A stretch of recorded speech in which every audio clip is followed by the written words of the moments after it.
Hello folks, today this video is brought to you by Greg Embry. he gave me a little bit of a question, and I had to root around in my previous school days and knowledge. I went in a few books. There's not much to be had, but I know a little bit about this. It's why some generators, okay, I'll tell you from what I know, it's the cheaper ones, okay, and I'll tell you why in a few minutes. They lose their magnetism, and you have to flash the field. Like, there's always residual magnetism left in the field winding. And what this is, okay, I should start like that. What the residual magnetism is lines of force that are left in behind after having generated electricity. And it's left in the core of the field winding, and these are very small.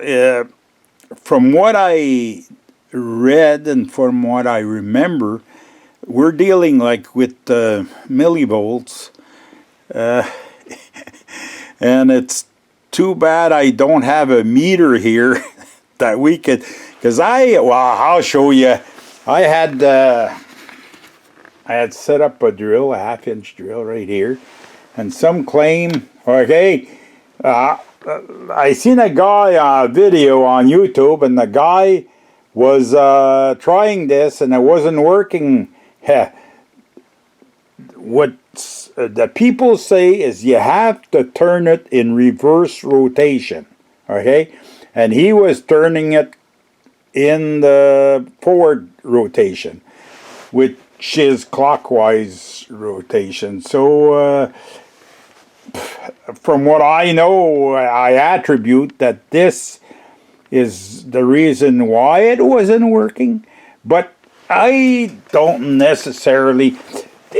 Okay, we'll start at the beginning. Is these drills, all of these drills, they're just like a generator. They're a series motor, or they could be a series compound, depending on the characteristic that they want the drill to have. But they're built identical to a generator.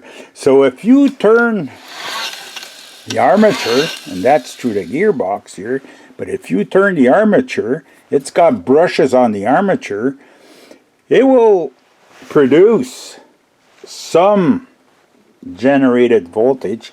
It's got always some residual left in the armature, not in the field, but it's residual magnetism. Okay, hang on. I'm gonna put this on the tripod because I'm getting kind of tired of holding this. So I'm gonna put it up here and sit myself down, and we'll talk about this. Yeah. So by turning this, then you intersect the armature intersects those lines of force, and by doing that, it produces electricity. I'll start off. I seen, okay, I could show you. I have a meter here, and I had connected on the plug the meter, and I could read only positive or negative reflection on the meter. I don't have a good meter here. I don't know what I did with all my good meters. I have the case, but I don't have the meter. I don't know what happened to that meter. I have two at the camp. I have my electrical one, but that doesn't go down low enough. Like it has to be millivolts. I know I have a Goldie Oldie Anole with the dial there. It's up there someplace, but I'd have to take out the truck, and that's not about to do this, to do a video. But, okay, why this works. The reason why is that the drill is the same thing as a generator. It has residual. And if you want to reflash the field, you plug it in, you run your drill, see, and that reflashes the field in the drill. But it's just has real small residual, eh? So by plugging this into your generator and turning it counterclockwise, you're going to reflash the field in the generator. And you can look, there's a few videos that show how to do it. I'm just trying to explain the reason why this will work. How come you can reflash a field with a drill? Well, it's because by turning the armature in the counterclockwise rotation, you can turn and intersect those windings, and it'll produce millivolts. But that's enough to flash the field in your generator, and boom, it'll start generating. But there's other ways too, eh? Like I've seen, hang on, right here.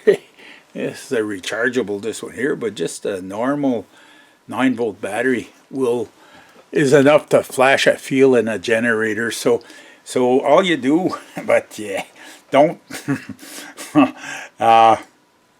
This is all right for an electrician to do, but see, you use an old cord. Hang on, unplug this. Use an old cord and you plug it in your generator, and you have open wires, and you just you start your generator, and you can measure, and it's not producing nothing. And all you do is you touch. Well, even okay. Well, you have to try this. I don't have a generator that the field needs flashing, because I would do it if I would have one, but I don't have. But even if your generator is not turning, just put power on, okay? And by that, there'll be enough residual that if you start up your generator, it'll start producing electricity. And why? Okay, I was going to say the cheaper ones. Why the cheaper ones lose their residual faster than the better generators, okay? It's because the field winding, okay, there's steel, the lamination in the steel winding, in the field winding. Those laminations, the better steel, the orientations of the positive and negative poles are more even. If you're really unlucky and you get junk steel and the lamination is poor, well, you get that, okay? I just show you an instance of this, and more today than yesteryear, because now today more steel comes from China than anywhere else, and it's all built with old ships and everything else, and old soup cans and God knows what else. And they're not too fussy, eh?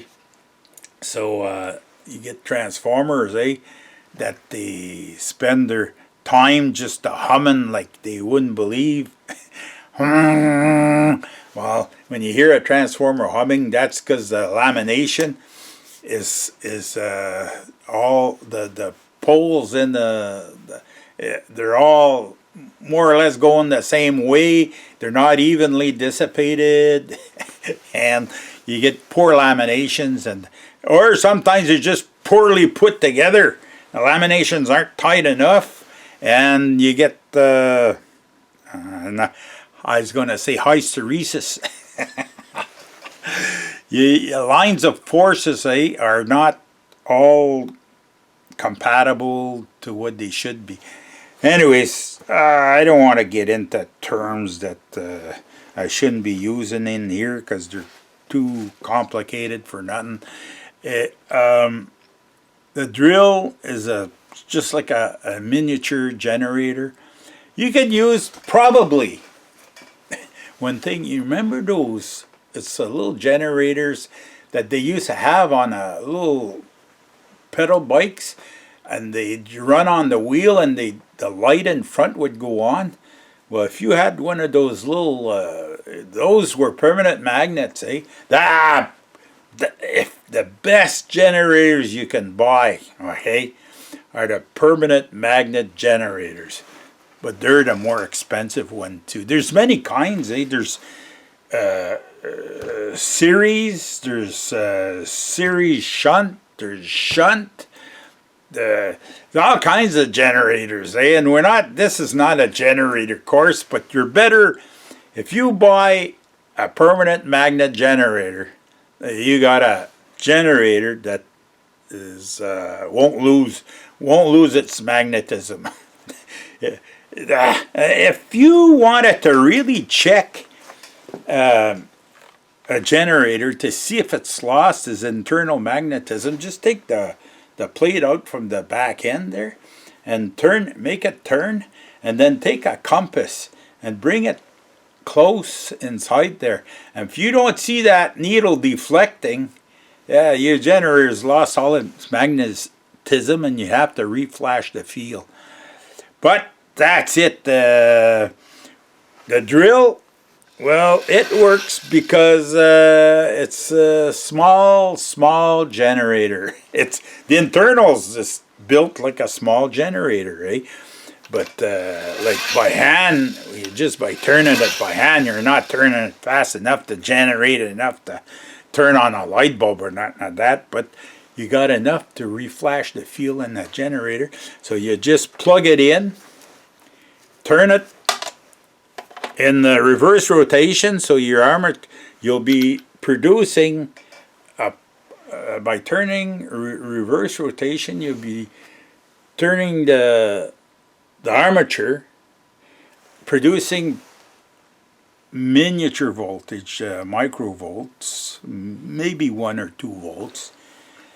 I've read somewhere that you can produce up to 3 volts, but I didn't see that. My meter should see, it says 2 volts, so I should have read that. If this drill, but maybe the drill's not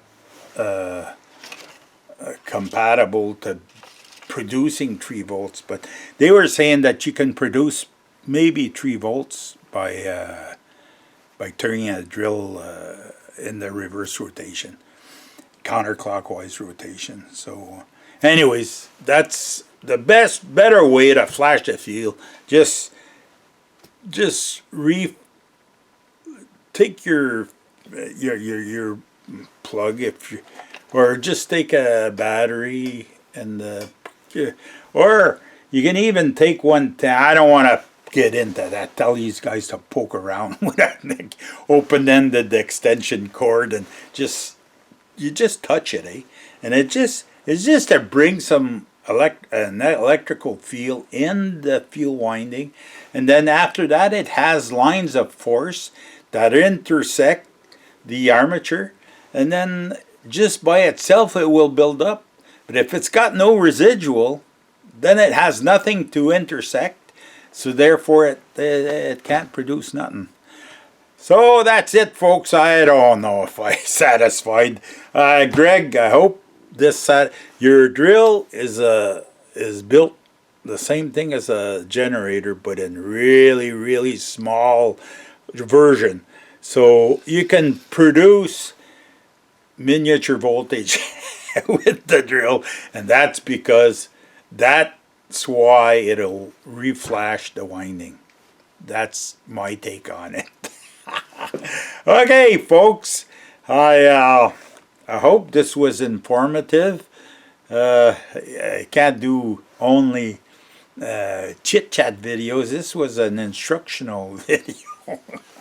I hope there'll be more of these, because people are we're starting to talk there that these chat videos, fishing and everything else, they're getting too many of them.